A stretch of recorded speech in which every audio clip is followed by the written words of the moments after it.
Like, the shoe wouldn't have existed, the ad campaign wouldn't have existed. You just, like, swallow their pride, cop it on the chin, say, yeah, we messed up. Stevie should have been 100% consulted on this.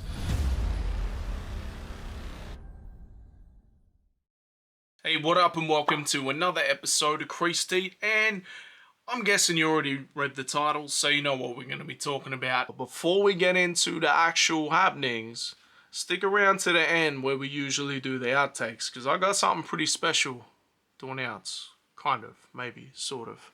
It is the Air Max 95 SB, because if we've gone from a Jordan 4 SB, the natural progression in that is to an Air Max 95, right?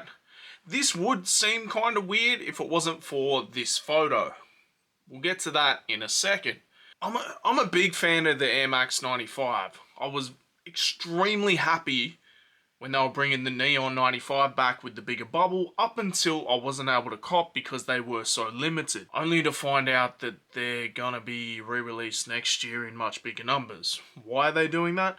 I have absolutely no idea. It makes no sense to me, but if I was to explain any of this that we're talking about right here to the broader community, it would make no sense at all. So, the Nike SB program has been going strong for a while now.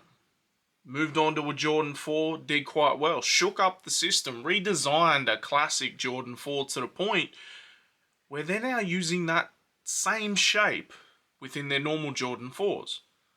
Not the same materials, there's a few differences here and there, but like, they completely changed the shape because of how well it did. That's crazy, right? I have actually skated my Jordan 4 SBs. I'm gonna be honest, I prefer skating in dunks, but it is what it is. But this would be such a random thing if it wasn't for the photo that we mentioned before. Stevie Williams famously had that photo taken skating in a pair of Air Max 95s and the Neon 95s of all 95s, like the greatest 95 of all 95s. So to me, when they said they were going to be doing the SB 95, it was kind of weird that they came up with this weird Dunkin' Donuts type colorway. I've seen another colorway recently that's a bit better, but I'm not feeling the first one if I'm being honest. But I understand that if they did, because the initial talk was they were going to do like a neon, but it was going to be like SB, right? It would have been weird if they did the Neon 95 and then did the SB 95, which was a neon colorway too. Maybe if they made it look like it'd been worn or skated or something, I don't know, but it was kind of weird to me. I can see they don't want two similar releases coming out similar time. That's why they've gone with the Dunkin' Donut colorway. And they've done this crazy like campaign for it, and they're talking about how like so many skate shoes borrowed from the Air Max 95 or the Neon 95, which is absolutely true. A bunch of late 90, early 2000 skate shoes definitely took that chunkier type vibe and the way they were layering the materials. Some even flat out had airbags in them. I don't know how they could do that, but they did. Maybe it's kind of how like Skechers have an airbag. I don't know. But in all of this campaign that they've done and this rollout that's been so incredible, there was one thought in the back of my mind. Where's Stevie Williams? Because none of this would happen without Stevie Williams. We wouldn't have this moment, we wouldn't have this campaign, we wouldn't have people like about to skate in an Air Max 95. I've just seen another bunch of this campaign with Elisa Steamer skating the Air Max 95. Like, no one was doing that.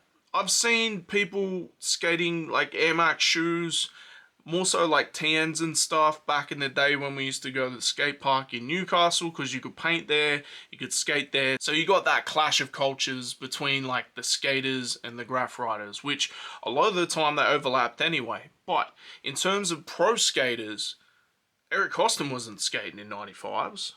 Elisa Steamer wasn't skating in 95s. Stevie Williams was.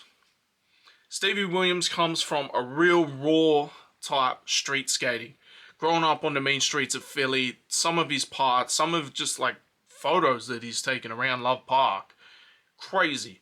if you think of like Philly skaters, you're thinking Kareem Campbell, you're thinking Bam Margera, like wild, raw street skaters.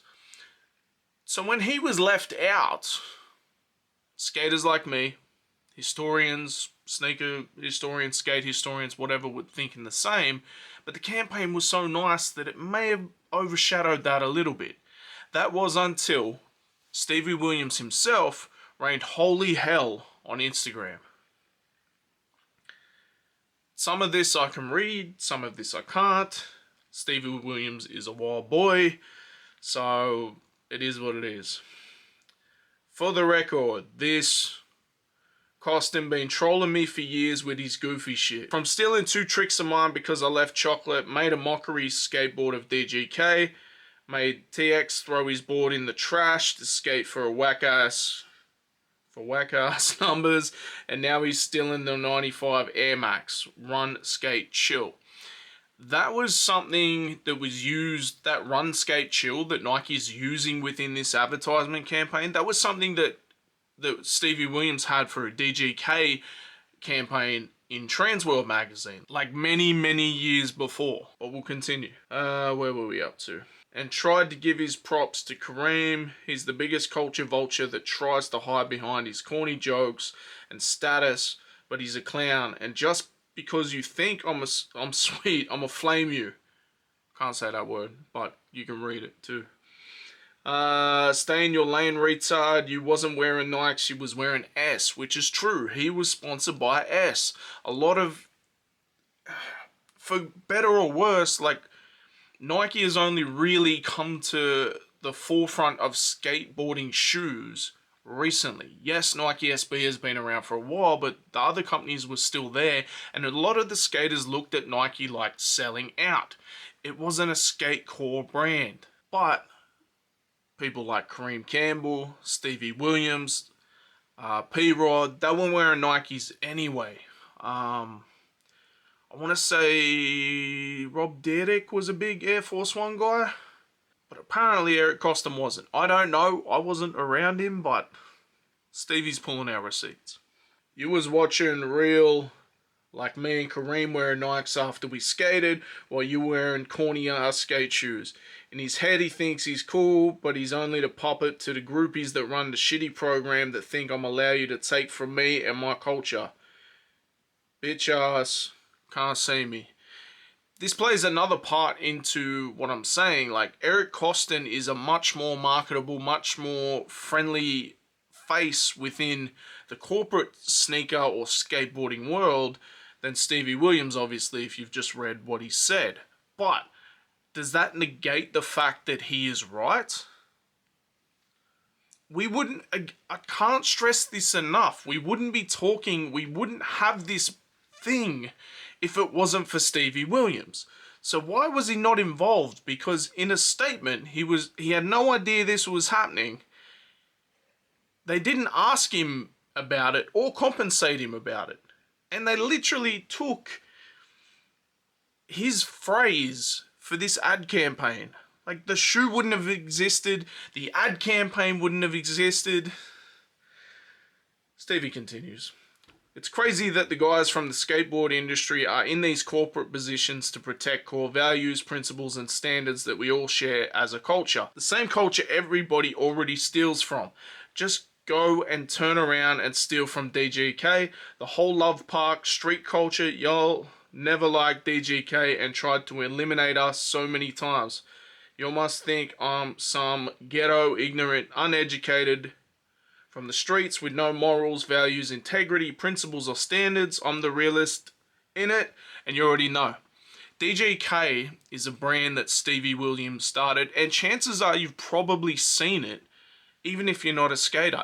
It had a huge impact in like the mid to late 2000s, and me personally, I still buy DGK. I've had DGK boards, t-shirts, everything. I love DGK. Dirty Ghetto Kids. It talks to the people that didn't grow up in California, having everything, being able to skate everything, you know what I mean? Because the image of skateboarding for a long time was Tony Hawk, which was like the perfect California kid. Not everyone can relate to that. Stevie Williams, much more relatable. Chad Muska, much more relatable. Now here's the thing. I'm going to play devil's advocate here, right? Let's say they didn't involve Stevie Williams because DGK had a long history with Reebok. If you type in Stevie Williams into Google, the first image that comes up is him with a DGK Reebok background behind him, like some corporate event for launching that, right? Maybe he still has that relationship with Reebok, and maybe that's how it seemed to people at Nike. Again, I'm playing devil's advocate. I don't really believe this, but maybe if Stevie hadn't jumped all the way out the window, they would have sent him some pairs. There would have been like a moment where they thank him for this, whatever.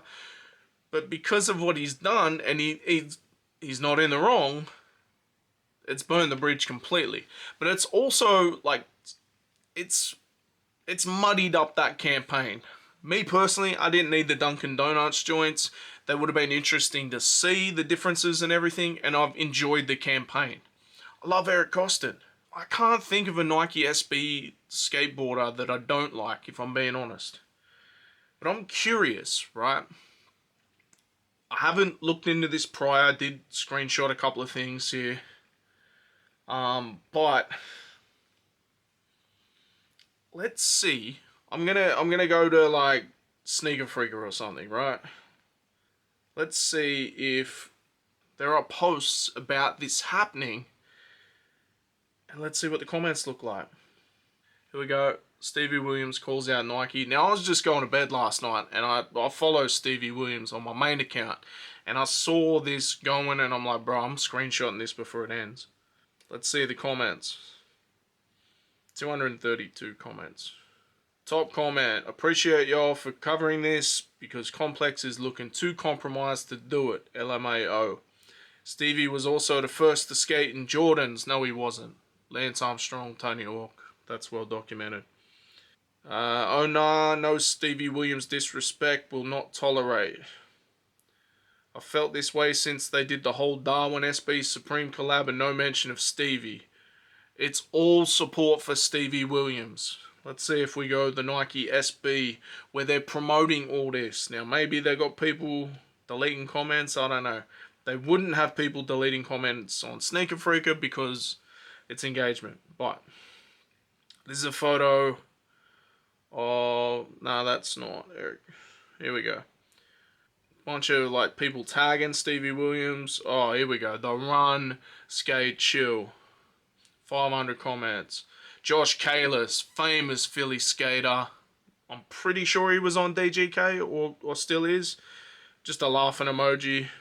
Stevie Williams, you're wild for this one. Put some... Oh no, that's some random account. Put some respect on Stevie Williams' name. Did they really just try to take Stevie's slogan? Best quote from Stevie. We need Stevie Williams Air Max 95 ASAP. Slogan from Stevie Williams. Not more monopoly in the skateboarding culture.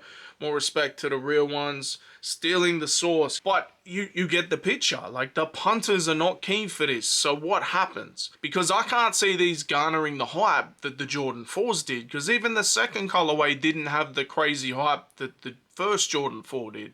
Let alone Air Max 95. I love Air Max 95s. But I can't see them doing what they did. Now you've got the punters upset that Stevie wasn't included. Whether they had to be educated first, I don't know, but people aren't happy with it. And it poses a question that I see in a bunch of like Facebook groups that I'm in of like skateboarders and stuff. There's one group that I'm in, it's like skateboarders 30 and up. And it's basically a bunch of people that, you know, either still holding on to our skateboarding or like coming back to skateboarding or like just reminiscing about the good old days, right? So there is a bit of salt. But one of the things that people are talking about, does Nike and these bigger brands have too much control of the skateboarding industry? Back in the day, you had so many different brands which gave so many more opportunities to people, and it wasn't just this large conglomerate. Skateboarders themselves would argue this was a better time. The skateboarders on Nike, would they argue that this is better because of what's happening? I don't know. I don't know, me personally, like, I loved all the little brands back in the day, but I also love SB. It's a tough one, man. I don't know. These are my thoughts. I feel like we haven't heard the end of this. And I wouldn't be surprised if something like crazy on Stevie's end came about. Like, yeah, man, like, do Nike just, like, swallow their pride, cop it on the chin, say, yeah, we messed up. Stevie should have been 100% consulted on this, and they get him involved. I don't know. Let me know your thoughts in the comments. Make sure you like, share, subscribe. We'll be back every week with brand new content. Peace. So this is usually where we do the outtakes, but obviously I did this absolutely flawless, so there was no outtakes. Give some credit to the respect chef. Fucking, I don't know. That's a lie. But I got an interesting, soft sort of announcement coming. I've been working on something for the better part of probably 2 years now, but properly within what I'm doing for like just over a year. There was a point in time where the channel was doing what it did and people were asking for merch, and even people that just saw what I was doing were saying you should be doing merch, right? For me, I've done merch with music and that makes sense to me, but doing merch for a YouTube channel doesn't really make sense to me. Like, what are you just gonna wear a t-shirt that says I watch YouTube? Like, I get it, but I kind of think it's a little bit corny. So I was like, what can I do? I'm gonna start a brand, and something that's very close to all of our hearts. I'm not gonna outlay too much information, but you probably already seen me wearing a few bits and pieces. I've seen a few comments where people are noticing and things like that, but I have actually been going crazy with the design work, going back and forth with samples for like well over a year, right? And I want to make sure that it's 100% right before we do it properly. I have been doing a little bit of promo work already, getting it ready for the big jump off, but I feel like if we get logistics all happening in time, even though the packaging and everything hasn't really been finalized, there's certain things that have not been finalized, but we might do a little bit of a soft launch at an upcoming event. One that I'll go to every year. We'll see. If it all happens like that, we'll see how we go. But if not, the designs are dope. I've been, like I said, been testing everything relentlessly. This t-shirt right here, like, I've been wearing for the blanks. I've been wearing for like over 6 months. No shrinkage, good quality, held together, everything like that. The first printed version, which will be a little bit different to the one that actually comes out, because we're doing like a heavy duty rubber type logo instead of the print on the front. And man, like, I just bounced all over Thailand wearing this, and some days I was wearing it multiple times in a row. The idea was to try and beat the shit out of this t-shirt and push it to its limits and see what happens if it comes back. The proof is in the pudding. I'm showing you B-roll and everything for this stuff. Just giving you a little bit of a hint. But, yeah, we're working on stuff. Stay tuned. Peace.